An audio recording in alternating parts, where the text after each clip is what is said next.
ہمارے ایک ریلیٹو تھے, پرانا قصہ ہو گیا, ان کی بیٹی کے لیے کسی نے رشتہ بھیجا. اب وہ جو ریلیٹو تھے وہ بڑے کروڑ پتی تھے. جو لڑکا تھا وہ پیسوں میں اس اسٹینڈرڈ کا نہیں تھا, لیکن شریف لڑکا تھا.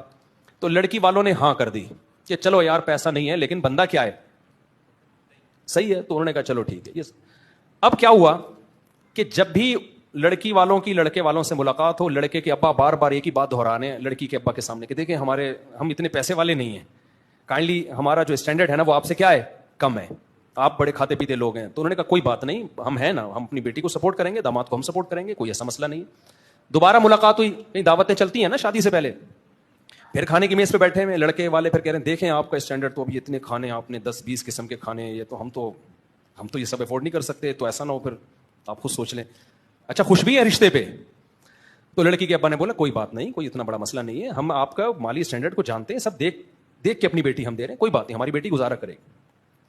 یہ لڑکی کے ابا مجھے خود سنا رہے تھے سارا واقعہ. تیسری میٹنگ ہوئی کہیں عید بقرعید پہ, پھر وہی بات, ماشاء اللہ آپ لوگ کو اللہ نے بڑا پیسہ دیا, لیکن دیکھیں ہمارا تو یہ وہی نہیں, غریبوں والی نہیں ہر وقت. تبھی میں کہتا ہوں نا جیب سے غریب ہونا برا نہیں ہے, سوچ کا غریب ہونا کیا ہے, یہ سوچ کے غریب ہے. ابے کیا پیسہ پہلی دفعہ دیکھا ہے تم نے, بولو یار نارمل ہے, کسی کو اللہ زیادہ دیتا ہے, کسی کو بار بار اسی چیز کو. پھر وہ ملے تو کہہ رہے ہیں دیکھیں آپ تو اتنے اچھے صوفے آپ کے, یہ اے سی ویسی, اور یہ ہمارا تو یہ اسٹینڈرڈ نہیں. ہونے کا بھائی ہماری طرف سے رشتہ کیا ہے, ختم, نکل پتلی دفعہ یہاں سے, تو غریب ہے, تو نہیں چل سکتا ہمارے سے. میں نے کہا بالکل آپ نے کیا کیا, خاندانی کام کیا. غریب کو دے دو, لیکن جو سوچ کا غریب ہے نا اس کو مت دو. کہہ رہے میں نے رشتہ ہی توڑ دیا. میں نے کہا یار جب ملتے ہو ہم غریب ہیں, ہم غریب ہیں, ہم غریب ہیں, بس کرو یار. تو یہی ہے, جب آپ نے سچی توبہ کر لی, بار بار پتہ نہیں اللہ معاف کر رہا ہے نہیں کرے گا, پتہ نہیں اللہ کہے گا جہاں میں ہم نہیں معاف کر رہا ہے, تجھے اشکال ہو رہا ہے نا کہ میں پتہ نہیں معاف کر رہا ہوں کہ نہیں کر رہا.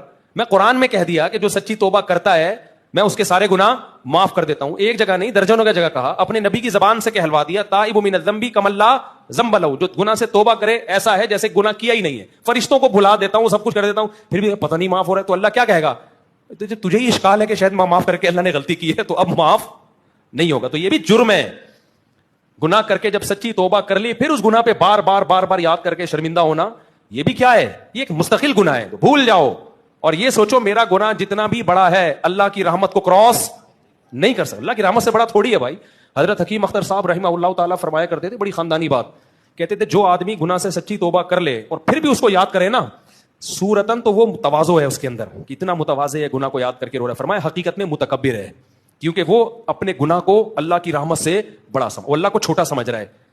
اللہ کو کیا سمجھ رہا ہے, اللہ کے ظرف کو چھوٹا سمجھ رہا ہے. تو یہ حقیقت میں کیا ہے, یہ تکبر ہے کہ آپ اللہ کو چھوٹا سمجھ رہے ہو. یار دنیا میں جب کسی سے معافی مانگی جائے گڑ گڑا کے وہ معاف کر دیتا ہے, تو آپ اللہ کو اتنا چھوٹا سمجھ رہے ہو. آپ بہت بڑے فنٹر ہو. جیسے آپ کے دل میں گناہ کی نفرت ہے, باقیوں کے تو یعنی آپ کے دل میں زیادہ نفرت ہے, اللہ کے دل میں گویا کم نفرت ہے. تو کچھ چیزیں صورتاً تواضع ہوتی ہیں, حقیقتاً وہ تکبر ہوتی ہیں. تو اس لیے کوئی کمال نہیں ہے, اور اس سے دینی نقصان ہوتا ہے. نمازوں میں دل نہیں لگتا, موٹیویشن نہیں ملتی انسان کو نیک اعمال میں بڑھنے کی. اس لیے گناہ ہو گیا, پکی توبہ کر کے مٹی ڈالو, بس مٹی پاؤ.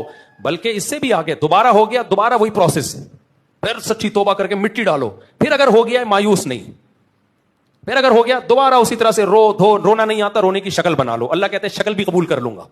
ویسے پاکستانیوں کی شکل اب ایسی ہو گئی ہے, دعا مانگیں گے تو ایسے ہی لگے گا فرشتوں کو کہ یہ رو رہا ہے, حالانکہ وہ رو نہیں رہا ہوتا, حالات کی وجہ سے نا. بعض لوگ کہتے ہیں نا شکل ہی ایسی ہوتی, دیکھنے میں کیا لگ رہے ہوتے ہیں. الیکشن کے بعد اور الیکشن سے پہلے جو بھی حالات ہوئے, تو اور پاکستانیوں کے تو تھوڑے عمل کو اللہ بہت زیادہ قبول کرے گا, کیونکہ پہلے پوری قوم رو رہی ہے. تو اللہ کہتے 2 آنسو بھی اللہ کہے گا تیرے پاس آنسو بھی بہت کم رہ گئے ہیں, ٹھیک ہے نا. تو اب جتنے بھی, تو رو لو. رونا نہیں آتا, رونے کی شکل بنا کے توبہ کر لو. آپ توبہ کر کر کے تھک سکتے ہو, یہ بات دماغ میں بٹھا لو. اللہ معاف کر کر کے نہیں تھکتا. تو ہمیں کوئی ریکارڈ قائم کر کے تھوڑی جانا ہے بھائی کہ لوگ کہیں بہت نیک تھا. ہمیں اللہ سے معاف کروا کے جانا ہے. تو جو پروسیس اس کے لیے اللہ نے رکھا ہے ہمارے لیے وہ کیا ہے,